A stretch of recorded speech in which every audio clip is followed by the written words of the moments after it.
คำลาว Lao words vocabulary คำศัพท์ครอบครัวจากการแปลงดอง family by marriage and step family พ่อปู่ father-in-law husband's father พ่อปู่แม่ย่า mother-in-law husband's mother แม่ย่าพ่อเฒ่า father-in-law wife's father พ่อเฒ่าแม่เฒ่า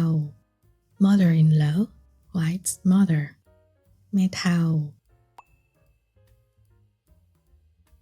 ลูกเขย son-in-law daughter's husband ลูกเขยลูกไพ่ daughter-in-law son's wife ลูกไพ่พ่อหน้าพ่อเลี้ยง stepfather mother's husband พ่อหน้าพ่อเลี้ยงแม่หน้าแม่เลี้ยง stepmother father's wife แม่หน้าแม่เลี้ยงลูกเลี้ยง stepdaughter or stepson ลูกเลี้ยงเล้ยไพ่หรือน้องไพ่ sister-in-law wives or husbands older or younger sister เล้ยไพ่หรือน้องไพ่อ้ายเขยหรือน้องเขย brother-in-law wives or husbands older or younger brother อ้ายเขยหรือน้องเขย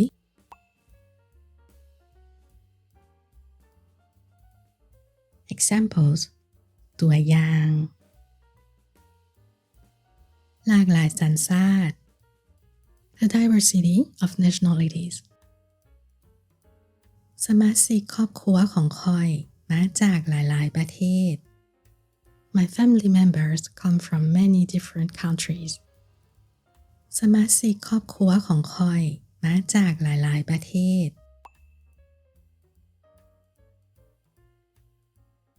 และถือสัญชาติต่างกัน and have different nationalities และถือสัญชาติต่างกัน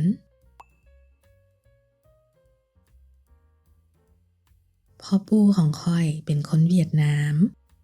My father-in-law is Vietnamese พ่อปู่ของข้อยเป็นคนเวียดนาม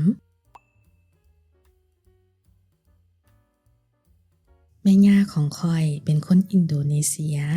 My mother-in-law is Indonesian แม่ย่าของข้อยเป็นคนอินโดนีเซีย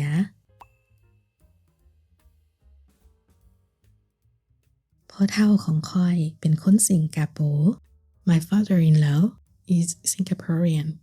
พ่อเฒ่าของข้อยเป็นคนสิงคโปร์แม่เฒ่าของข้อยเป็นคนมาเลเซีย My mother-in-law is Malaysian แม่เฒ่าของข้อยเป็นคนมาเลเซียพ่อหน้าของข้อยเป็นคนกัมพูชี My stepfather is Cambodian พ่อหน้าของข้อยเป็นคนกัมพูชี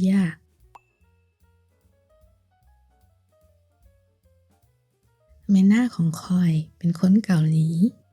My stepmother is Korean แม่หน้าของข้อยเป็นคนเกาหลี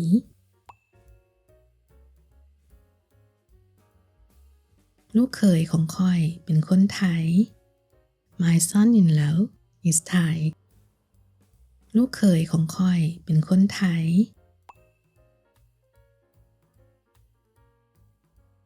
ลูกไพ่ของข้อยเป็นคนพม่า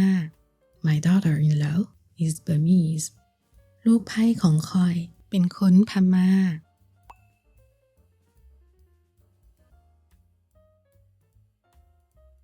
Listen again ฟังคืนอีกรอบ สมาชิกครอบครัวของค่อยมาจากหลายๆประเทศและถือสัญชาติต่างกันพ่อปู่ของค่อยเป็นคนเวียดนามแม่ย่าของค่อยเป็นคนอินโดนีเซียพ่อเฒ่าของค่อยเป็นคนสิงคโปร์แม่เฒ่าของค่อยเป็นคนมาเลเซียพ่อน้าของค่อยเป็นคนกัมพูเชียแม่น้าของค่อยเป็นคนเกาหลี